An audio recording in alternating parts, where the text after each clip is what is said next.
जिला प्रशासन निदा विष्णु साजी नीरव होई बसिछि। आपण कोन धर्मांतरीकरण करिवा पई किछि पाइछंती कि निज पॉकेट गरम करिसंती कि? सर गत जुलाई 29, 30, 31 तीन दिन रे देखिथिला आंध्र प्रदेश रु आसीथिले धर्मांतरीकरण करिया पई चंद्रभागार जो नलिया बस्ती अछि सेठी धर्मांतरीकरण करिया पई धर्मांतरीकरण कले ता सहित किछि लोक भी जाई पुलिस स्टेशन में कंप्लेन कर दे भी सेठकार आईआईसी पूर्णचंद्र सेठी से भी नीरव रहले किछि कहि ताकने आपण कोन कर? जय श्री राम। देखो अत्यंत दुर्भाग्यजनक घटना। पूर्वर ओडिशा रे विभिन्न जिल्ला रे आंध्र रु हरियाणा रु चंडीगढ़ रु पाद्री माने ओडिशा को आसी विभिन्न समय धर्मांतरीकरण करिवार नजर रही। विभिन्न स्थान रे बजरंग दल तरफ राष्ट्रीय स्वयंसेवक तरफ एवं विभिन्न हिंदू संगठन राष्ट्रीय हिंदू परिषद तरफ आम यही सब घटना को विरोध कर आसीचु एवं धर्मांतरीकरण को जेते पारुचु आम अटकैवा चेष्टा करुचु। गत जुलाई मासरे जो घटनाटी पुरी जिला चंद्रभागा नलिया साही रे घटिया जाऊला अत्यंत दुर्भाग्यजनक घटना। शुणिले आश्चर्य ससाहस है केउठ संपूर्ण नलिया साही रु वर्तमान 60% लोक धर्मांतरीकरण कर सारे ख्रीस्टियन धर्म रे धर्मांतरीकरण कर सारे।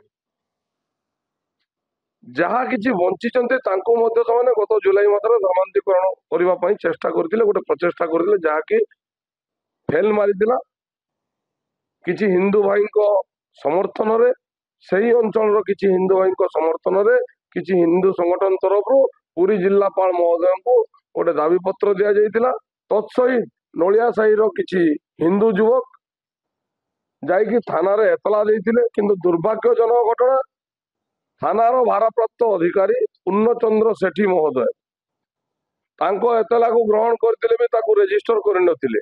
दीर्घ 3 दिन धरी समान दौड़े थाना को। अत्यंत दुर्भाग्यजनक घटना। मुझे थाना अधिकारी महोदय को पचारिबा को चाहे आपण कोन धर्मांतरीकरण करिवा पई किछि पाइछंती कि निज पॉकेट गरम करिसंती कि? ताले धर्मांतरीकरण करथिबा लोकन को आपण समर्थन दउचंती काई? आहुरी शुणिले आश्चर्य हेबे 3 दिन पर एतला को रजिस्टर करिसंती सत एवं पुरी जिलापाल हस्तक्षेप पर जुलाई 29, 30, 31 रे जो महासभा हबार दिला धर्मांतरीकरण महासभा हबार दिला ताहा बंद हो गला। पुरी जिलापाल सहयोग रे पुरी जिलापाल ताको अनुमति दे नथिले किंतु ता परवर्ती मुहूर्त रे जो हिंदू युवक हिंदू योद्धा माने थाना रे एतला देथिले तांको पाखकु सेही निर्दिष्ट संप्रदाय रो किछि व्यक्ति विशेष को द्वारा तांको पाखकु धमक आसुची फोन माध्यम से हिंदू युवक मान पाखकु धमक आसुची। ता उपरे पुलिस प्रशासन कहीं नीरव रही राज्य सरकार कहीं नीरव रही। विगत दिन में आप देखिए गुड़ाए न्यूज चैनल न्यूज होती किंतु ता सत्वे राज्य सरकार एवं पुलिस प्रशासन चुप रहा अत्यंत दुखदायक घटना। हिंदू संप्रदाय प्रति हिंदू समाज प्रति गोटे कुठारघात एवं हृदय विदारक दृश्य सृष्टि तत्सत्वे आपण मैंने देखिथिबे सेठी दिवा हनुमान मंदिर प्रांगण रे किपरि भाव में मंदिर भीतर से जोता पिंधि बेनियम भाव में पशिकी सेठी ख्रीस्टियन धर्म प्रचार पोस्टर लगे यह अत्यंत दुर्भाग्यजनक घटना। आज्ञा जदि कौन हिंदू भाई कौन चर्च को जाई एपरी कार्य करे ताले केते दूर ग्रहण करेंगे से संप्रदाय लोक जितेबाला हिंदू उपर अत्याचार हुए भाईचारा कुआड़े जाए आज्ञा किंतु अन्य धर्मर जदि कई अत्याचारित होते से भाईचारार दृश्य दिशे विभिन्न राजनीति दल से अन्य धर्म पर समर्थन करते। आज हिंदू धर्म पर कहीं राजनीति दल गुड़ा चुप पड़ी बस आपड़ शुणिले आश्चर्य भर आ गोटे घटना लुचि रही। यही जो चंद्रभागा नलिया साही जहाँ भी घटी जाता विगत मासरे से राजनीतिकरण रही जो व्यक्ति विशेष माने थाना अधिकारी सहित संपृक्ति अच्छा जो व्यक्ति विशेष माने हनुमान मंदिर भितर जाइए प्रांगण में जाइए कांथरे जितेबाला पोस्टर मारुते से दल प्रतिनिधित्व कर सरकार तदंत कर आवश्यकता रही पुलिस प्रशासन तार तदंत कर आवश्यकता रही। ଠାକୁରଙ୍କୁ ବି ପଛେଇଲେ ନାହିଁ, ଧର୍ମ ପ୍ରତି ବି ପଛେଇଲେ ନାହିଁ। ଭୋଟ ବ୍ୟାଙ୍କ ତିଆରି ପାଇଁ ସବୁବେଳେ ରାଜନୀତି ଦଳ ମାନେ ନିଜ ଭୋଟ ବ୍ୟାଙ୍କ ତିଆରି ପାଇଁ ବିଭିନ୍ନ ସମ୍ପ୍ରଦାୟକୁ ସେମାନେ ସମର୍ଥନ ଜଣାଇ ସବୁବେଳେ ହିନ୍ଦୁ ସମାଜ ପ୍ରତି କୁଠାରଘାତ କରୁଛନ୍ତି। ସେଥିପାଇଁ ରାଜ୍ୟ ସରକାର ଏହା ଉପରେ ଦୃଷ୍ଟି ଦେବାର ଆବଶ୍ୟକତା ରହିଛି। ଅତି ଶୀଘ୍ର ରାଷ୍ଟ୍ରୀୟ ହିନ୍ଦୁ ପରିଷଦର ଏକ ଦଳ ଚନ୍ଦ୍ରଭାଗା ଯାଇ ସେଠି ଗ୍ରାଉଣ୍ଡ ଜିରୋରେ ଆମେ ପହଞ୍ଚିବୁ, ଆମ ସେଇଠି ତଦନ୍ତ କରିବୁ, ଆମେ ସେଠି ଲୋକଙ୍କ ସହିତ ମିଶିବୁ। ତତ୍ସହିତ ଆମେ ଯାଇକି ଥାନା ଅଧିକାରୀଙ୍କୁ ସାକ୍ଷାତ କରିବା ସହିତ ପୁରୀ ଜିଲ୍ଲାର ଆରକ୍ଷୀ ଅଧୀକ୍ଷକ ମହୋଦୟଙ୍କୁ ଏବଂ ଦରକାର ସ୍ଥଳେ ଓଡ଼ିଶା ପୋଲିସ ମହାନିର୍ଦ୍ଦେଶକ ମହୋଦୟଙ୍କୁ ମଧ୍ୟ ସାକ୍ଷାତ କରି ଏହି ଘଟଣା ବାବଦରେ ଅବଗତ କରିବୁ ଏବଂ ଆଗାମୀ ଦିନରେ ଯେମିତି ଏହି ଅଞ୍ଚଳରେ ଆଉ ଧର୍ମାନ୍ତୀକରଣ ହେଇପାରିବନି ସେଥିପ୍ରତି ଦୃଷ୍ଟି ଦେବୁ। ଆପଣ ଦେଖୁଥିବେ, ଆପଣଙ୍କର ମନେ ଥିବ କିଛି ଦିନ ତଳେ ସାରା ଗଣମାଧ୍ୟମରେ ଚର୍ଚ୍ଚା ଥିଲା ଫୈଜରମ। ତାଙ୍କର ଦେଖିଥିବେ କୋଟି କୋଟି ଟଙ୍କାର ଯୋଉ ଫରେନ୍ କଣ୍ଟ୍ରିରୁ ପଇସାଟା ଆସେ, ସେଥିପାଇଁ ଆପଣ କଣ କହିବାକୁ ଚାହୁଁଛନ୍ତି ସରକାରକୁ? କଣ ଦେଖନ୍ତୁ, ଗତ ମାସରେ ମାସ ସାରା ଆଲୋଡ଼ନ ସୃଷ୍ଟି କରିଥିଲା। ରାଜ୍ୟରେ 22ଟି ସ୍ଥାନରେ ଛୋଟ ଛୋଟ ଗରିବ ଶ୍ରେଣୀର ଛୁଆମାନଙ୍କୁ ପାଠ ପଢାଇବା ଆଳରେ ଧର୍ମାନ୍ତୀକରଣର ଫ୍ୟାକ୍ଟ୍ରି ତିଆରି କରିଥିଲା Faiz Rehman. Salgadia, happy and holy home society, dream home, good news centre, dream centre, ଏମିତି ବିଭିନ୍ନ ନାମରେ ସେ ଛାତ୍ରୀ ନିବାସ ଚଲେଇଥିଲା। ସେହି ସମୟରେ ମଧ୍ୟ ରାଷ୍ଟ୍ରୀୟ ହିନ୍ଦୁ ପରିଷଦ ସାମ୍ନାକୁ ଆସି ବିଭିନ୍ନ ଜିଲ୍ଲାପାଳ, ଆରକ୍ଷୀ ଅଧୀକ୍ଷକ, ପୋଲିସ ମହାନିର୍ଦ୍ଦେଶକ ମହୋଦୟଙ୍କ ଦାବିପତ୍ର ଆମେ ଦେଇଥିଲୁ ବିଭିନ୍ନ ସ୍ଥାନରେ ଥିବା ସେଇ ସେଣ୍ଟର ଗୁଡିକ ବନ୍ଦ କରିବା ପାଇଁ। ଆପଣ ଜାଣିଥିବେ ଗତ 4 ତାରିଖ ଦିନ, ଅଗଷ୍ଟ 4 ତାରିଖ ଦିନ ମାନ୍ୟବର ହାଇକୋର୍ଟ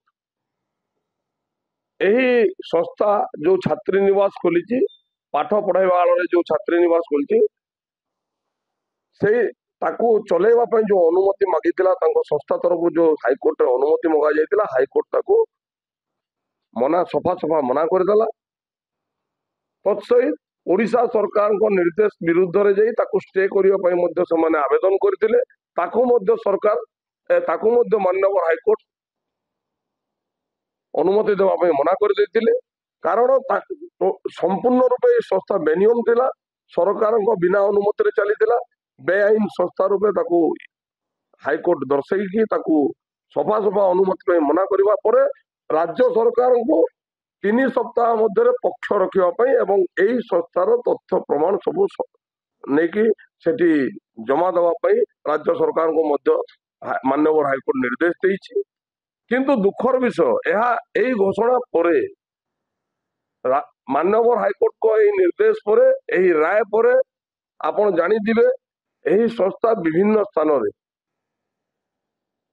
ନିଜ ତରଫରୁ ଛାତ୍ରୀ ନିବାସ ଗୁଡିକୁ ବନ୍ଦ କରିଦେଇଛନ୍ତି, ଛାତ୍ରୀ ମାନଙ୍କୁ ବାହାର କରି ନିଜେ ତାଲା ମାରିଛନ୍ତି, ଯାହାକି ଆଉ ଗୋଟେ ବେନିୟମ କାର୍ଯ୍ୟ ସେମାନେ କରିଛନ୍ତି। ଏଠି ରାଜ୍ୟ ସରକାରଙ୍କ ତରଫରୁ ଜିଲ୍ଲା ପ୍ରଶାସନ ଗୁଡିକ ସେଇ ଅଞ୍ଚଳରେ ଯାଇ ସେଇ ଛାତ୍ରୀ ନିବାସକୁ ସିଲ୍ କରିବାର ଆବଶ୍ୟକତା ରହିଥିଲା। ବର୍ତ୍ତମାନ ସୁଦ୍ଧା ଜିଲ୍ଲା ପ୍ରଶାସନ କୌଣସି ଜାଗାରେ ଏହି କାର୍ଯ୍ୟ କରିନାହିଁ। ଜିଲ୍ଲା ପ୍ରଶାସନ ନିଦା ବିଷ୍ଣୁ ସାଜି ନୀରବ ହୋଇ ବସିଛି ଏବଂ ସ୍ଥାଣୁ ହୋଇ ରହିଛି। କାହା ଚାପରେ ଜିଲ୍ଲା ପ୍ରଶାସନ କାର୍ଯ୍ୟ କରୁଛି? ରାଜ୍ୟ ସରକାରଙ୍କ ନିର୍ଦ୍ଦେଶ ଅନୁଯାୟୀ କାର୍ଯ୍ୟ ନ କରି ରାଜ୍ୟ ସରକାରଙ୍କ ନିର୍ଦ୍ଦେଶ ବିରୋଧରେ ଯାଇ କୋଉପରି ଭାବରେ ଚୁପଚାପ ହୋଇ ଜିଲ୍ଲା ପ୍ରଶାସନ ଗୁଡିକ ବସି ରହିଛି, ତାହା ଆଶ୍ଚର୍ଯ୍ୟ ଲାଗୁଛି। ଜିଲ୍ଲା ପ୍ରଶାସନ ସେଠି ଯାଇ ନିଜେ ସିଲ୍ କରିବା କଥା, ଛାତ୍ରୀଙ୍କୁ CWC ରେ ହାଜର କରି ତାଙ୍କୁ ତାଙ୍କ ଘରକୁ ପଠେଇବା କଥା। ଯଦିଓ ସେଇ ସଂସ୍ଥା ତରଫରୁ ଛାତ୍ରୀ ମାନଙ୍କୁ କିମ୍ବା ଛାତ୍ର ମାନଙ୍କୁ ତାଙ୍କ ଘରକୁ ପଠାଯାଇଛି, ତାହେଲେ କୌଣସି ଜିଲ୍ଲାରେ CWC ପାଖରେ ଛାତ୍ରଛାତ୍ରୀଙ୍କୁ ହାଜର କରାଯାଇ ନାହିଁ, ଯାହାକି ସମ୍ପୂର୍ଣ୍ଣ ରୂପେ ବେଆଇନ। ରହିଲା କଥା, ଫୈଜ ରେହମାନ ଗୋଟେ କେଳେଙ୍କାରୀ ବ୍ୟକ୍ତି ବିଶେଷ। ସାରା ଓଡ଼ିଶାରେ, ସାରା ଭାରତ ବର୍ଷରେ ସେ ଗୋଟେ କେଳେଙ୍କାରୀ ଚରିତ୍ରର ଲୋକ। ଯେହେତୁ ଏହି ସଂସ୍ଥାରେ ଫୈଜ ରେହମାନଙ୍କ ପଇସା ଲାଗୁଥିଲା, ସେ ଏହି ସଂସ୍ଥାକୁ ପଇସା ପ୍ରଯୋଗ କରୁଥିଲେ ଏବଂ ସେ ପଇସା ସବୁ ଆମେରିକା ଏବଂ କାନାଡା ଏବଂ ବିଭିନ୍ନ ଦେଶରୁ ଆସୁଥିଲା। କୋଟି କୋଟି ଟଙ୍କା, ହଜାର ହଜାର କୋଟି ଟଙ୍କାର କଥା ରହିଛି।